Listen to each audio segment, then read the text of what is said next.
Vítám vás u dalšího dílu insidera Emeryho Smitha, který byl vojenský pilot, lékař a chirurg a který v tichosti po dobu 10 let pracoval uvnitř tajných bezpečnostních služeb, jejichž aktivity vytvářely průnik do nitra tajných kosmických programů. Tentokrát na téma družice a budoucnost lidstva.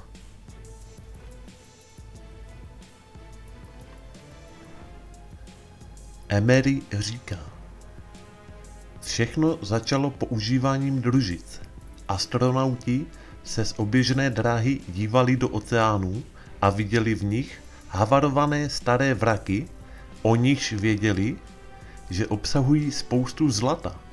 Hledači pokladů začali jednat s vládami a zaplatili si práci těchto úžasných družic, které byly schopné dobře vidět. Toto je práce pro zasvěcené a soukromé korporace. Vlastníci družic z nich vidí například i dovnitř zdí.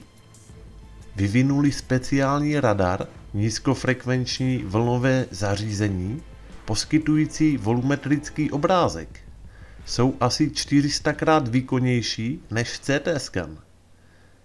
Může na dálku vidět, co kde je a z jakého materiálu to je. Dělali jsme zajímavý test. Do obřího tankeru, který převážel stovky tisíc galonů ropy, jsme umístili malé množství uranu do uzavřené nádoby a tu pak do 55-litrového barelu ropy. Ten jsme potom zhodili na spodek tohoto tankeru.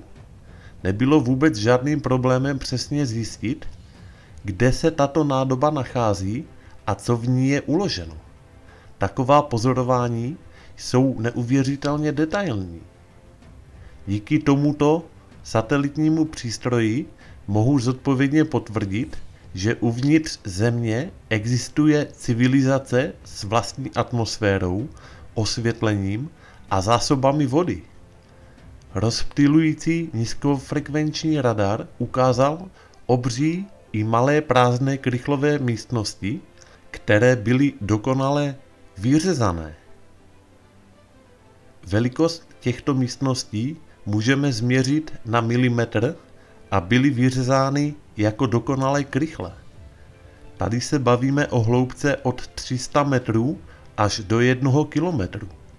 Satelity objevily pod zemí obrovské prázdné prostory, stovky akrů, táhnoucích se tisíce kilometrů. Jsou v nich schody vedoucí stovky metrů dolů. Našli jsme obrysy plavidel a velký sarkofág s 10metrovou bytostí ve stázi. Lokalita v Ekvádoru obsahuje plavidlo, které zřejmě neslo exotické organismy a bakterie, které naprosto změnily bioklima celé lokality. Zasvěcení hovoří o stáří 500 000 let této lokality. V Antarktidě jsou také obrovské podzemní naleziště, kde pracují tisíce vědců. Globální vláda se snaží vše ututlat, ale jak dochází k masivnímu oteplování a masivnímu rozpouštění ledu, tak bude docházet k přirozenému a definitivnímu odhalení. Všechno, co bude tam dole odhaleno, zruší organizované náboženství, jak ho dnes známe. Našly se tam totiž informační desky, které ukazují skutečnou historii Marsu, Měsíce a této oblasti vesmíru a nyní jsou postupně rozšifrovávány. Ježíš, Mohamed a další zde působili jako avataři, ale ty vyprávěné příběhy nejsou celé. Jsou v nich mezery a chybí klíčová data. Nálezy jsou schopny tyto mezery zaplnit.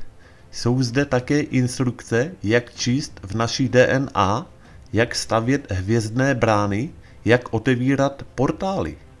Je zde obrovské množství nejen náboženských a mimozemských artefaktů, ale nachází se zde i spousta úžasných nástrojů. Jsou zde rozsáhlé systémy chodeb a táhnou se do obrovských vzdáleností. Dříve bylo vše tvrdě utajováno a jakýkoliv vývoj trval neúměrně dlouho. Dnes se přece jen již data sdílejí, i když velmi omezeně a opatrně. Plné odhalení uvolní obrovský potenciál milionů lidí, kteří pomohou řešit všechny problémy, hádanky a výzvy, které stojí před lidstvem. Čeká nás kvantový skok dopředu, ale zatím existují umělé překážky, pravidla, zákony, předpisy, které záměrně uměle brání lidem spolupracovat, domlouvat se a spojovat se. Po plném uvolnění informací se svět přetransformuje během velmi krátké doby, řádově týdnů. Budeme schopni vytvářet 3D domy na jakémkoliv místě, města budou soběstačná. Nemyslím, že máme nějaký problém s přelidněním, protože budeme potřebovat spoustu schopných lidí a lidstvo se bude rozvíjet na jiných planetách a uvnitř některých měsíců. Lidí se rozhodně nepotřebujeme zbavovat, právě naopak. Jakmile všechny informace vylezou na povrch, lidé budou velmi rychle chytří a všichni se rychle nové situaci přizpůsobí. Bude odhalená tajná věda a vše, co a jak dělat. Po odhalení se začnou postupně uvolňovat informace, zřejmě přes univerzity. Jak vypěstovat rajče přes noc, jak funguje antigravitace, jak udělat, aby se moje auto vznášelo. Bude záležet na vládě, jaké informace se prioritně zveřejní, aby bylo celé lidstvo správně stimulováno.